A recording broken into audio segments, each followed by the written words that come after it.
अस्सलाम वालेकुम दोस्तों। पाकिस्तान क्रिकेट टीम के कप्तान सरफराज अहमद के बाद अब कप्तानी पाकिस्तान टीम की कौन करेगा? सबसे बड़े सवाल का जवाब एक ही है, बाबर आजम। तो दोस्तों, बाबर आजम को क्यों कप्तान बनाया जा रहा है और कब इस पर अमल दरामद किया जाएगा, ये मुकम्मल तफसील आप लोगों को इस वीडियो में मिलेगी। तो दोस्तों, अगर चैनल पे फर्स्ट टाइम है तो बिल्कुल भी फ्री में चैनल को सब्सक्राइब करके साथ में लगे बेल के आइकन को जरूर प्रेस करना है। चैनल सब्सक्राइब जरूर कीजिए, आपको यहाँ पे हर बदलती हुई न्यूज़ मिलेगी।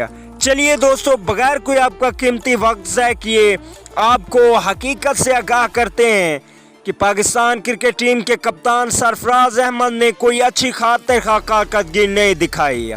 टोटल वर्ल्ड कप में कोई भी इनकी बैटिंग परफॉर्मेंस अच्छी नहीं रही, एक दो कैच अच्छे पकड़े, लेकिन अब इनको ज़्यादा अरसा हो गया है कप्तान तो नहीं रखा जा रहा। पीछे भी हम मुसलसल 3 सीरीज़ हार चुके हैं, जिसकी वजह से अब कप्तान कोच मुकम्मल तौर पर पाकिस्तान क्रिकेट टीम में तब्दीलियां आना शुरू हो चुकी हैं।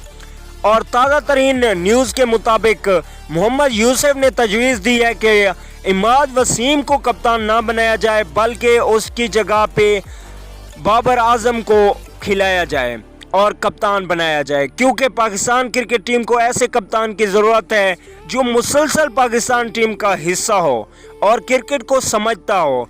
तो मेरे मुताबिक सरफराज अहमद के बाद अब बाबर आजम से अच्छा खिलाड़ी हमारी टीम में कोई मौजूद नहीं है और 100% चांस है कि बाबर आजम को ही कप्तान बनाया जाएगा। तो दोस्तों, कमेंट करके ज़रूर बताइएगा कि कप्तानी बाबर आजम को देनी चाहिए या नहीं देनी चाहिए, और आप किस को पाकिस्तान क्रिकेट टीम का नेक्स्ट कैप्टन देखना चाहते हैं, कमेंट करके ज़रूर बताइएगा दोस्तों। और मेरे ख्याल में अगर पूछो तो मैं बाबर आजम का कहूँगा कि बाबर आजम को कप्तान बनाना चाहिए, और बाबर आजम एक मुकम्मल तौर पे फिट खिलाड़ी है। तो दोस्तों, अगली वीडियो तक के लिए इजाज़त दीजिए। आला निगहबान।